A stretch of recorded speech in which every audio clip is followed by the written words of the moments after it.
Hello everyone, I'm here in my garden and I just want to make a quick video on how to care for Spanish moss. Now, Spanish moss isn't really a plant that you see in cultivation too much because it's not something that grows out of the ground, but rather grows on other plants. So, to sort of cultivate it, you have to string it across different branches, and, people were used to planting plants, not, draping them across other plants. But that said, it's an incredibly, I think it's an incredibly beautiful, especially in large quantities. It really has this beautiful, dreamy effect. Where it sort of droops over branches, and it's pretty easy to cultivate. And here I'm going to give you some tips, some steps on just how to ensure that your Spanish moss is healthy, and just sort of what you need to have successful Spanish moss. So Spanish moss is an epiphytic plant, meaning it grows on other plants but is not parasitic. Unlike other plants like English ivy, or I guess the strangler fig, other plants that sort of have use a host plant to take nutrients in, and then they derive the host plant of all its nutrients and end up killing the host plant.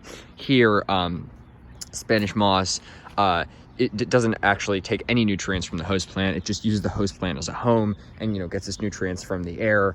And that's the thing about Spanish moss, is that it loves humidity and it really needs it to thrive. So I don't know if it would really do well in a warm climate like the Southwest, maybe somewhere in LA. I mean, it's certainly temperature-wise, obviously it's not going to get killed because of the cold, but lack of humidity certainly is a problem, and you do need a humid climate. So I'm in Zone 7A, Montgomery County, Maryland, just north of Washington, D.C.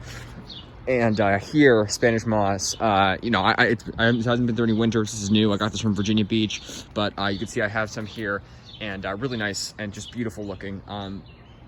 But it does need humidity, and DC can get cold. I don't think it's going to get too cold to kill it. The summers can get a bit dry. Sometimes we do have droughts, and that's the biggest thing, is that can sort of get fried and cooked out in the summer. But DC generally does have very, very humid summers. Obviously less humid than maybe Florida or places further south where it grows, but it's native up into southeastern Virginia and even to the eastern shore of Virginia, so not far from here really at all. And it should do well here. So I think it should make it through the winter, as long as birds don't take it. And that gets me to my second point, which is, grab a big clump of it. I got two different clumps that I brought home, and I got one from Pungo Palms Nursery. The guys there had a windstorm, and there was the live oak is covered in Spanish moss, and there's piles and piles, feet high of it on the ground. He gave me a little clump, or a nice sized clump actually, and then I got another one next to the visitor center, just lying in the parking lot at First Landing State Park. So it wasn't, I didn't take it from the wild. It was on the parking lot. It probably would have gotten run over, and it falls down all the time in the wind. But that's why I want to get a large clump. It's just so that it doesn't, if it's a tiny thing, it just get blown away by the wind. And also the birds do steal it, so yeah, be mindful of that. Birds have stolen some of mine, use it for nesting. I took a little bit back that they'd stolen, but just be mindful of that. But if you get a good clump, you can see that this one hasn't really been taken at all, and they do actually get flowers on them, which are quite nice. And mine aren't really, don't have many flowers on them right now, but that is really nice when that happens. So beautiful plant, and you need humidity, and you need you don't want a dry climate.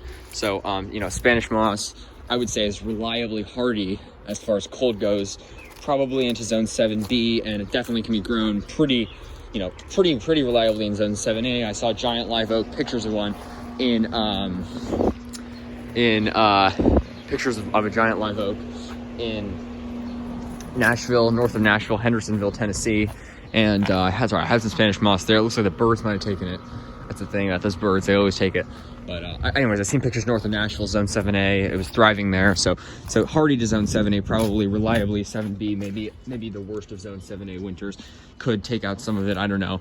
But it said hardy to 22 Fahrenheit. Obviously, it gets colder than that sometimes here, but I think maybe below that for a little bit it could survive. So anyways, that's just what you need. You want to get a good amount of it for your tree, or wherever you're putting it. Just drape it, and especially like wind it around the branches so it doesn't just fall off, sort of like that. You need a humid climate, especially humid summer climate, and it can't take too cold temperatures, so just be mindful of that. If you're in Zone 7 or higher, it should do well, and I've seen pictures of it in Kentucky even.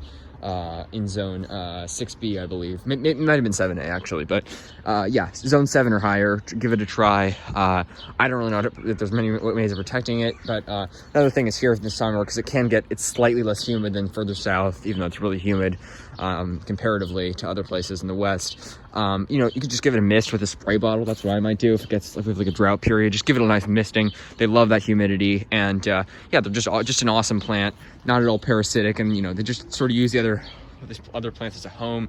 Not they don't starve the other plants of nutrients. They're pretty awesome. Love Spanish moss. Thanks for watching, folks. Stay tuned for more videos, and take care. Yeah, this is just my Spanish moss that I got here in my garden. Zone 7A, Montgomery County, Maryland. And we'll see how it does this winter. It's gonna be an interesting test. Have a good one.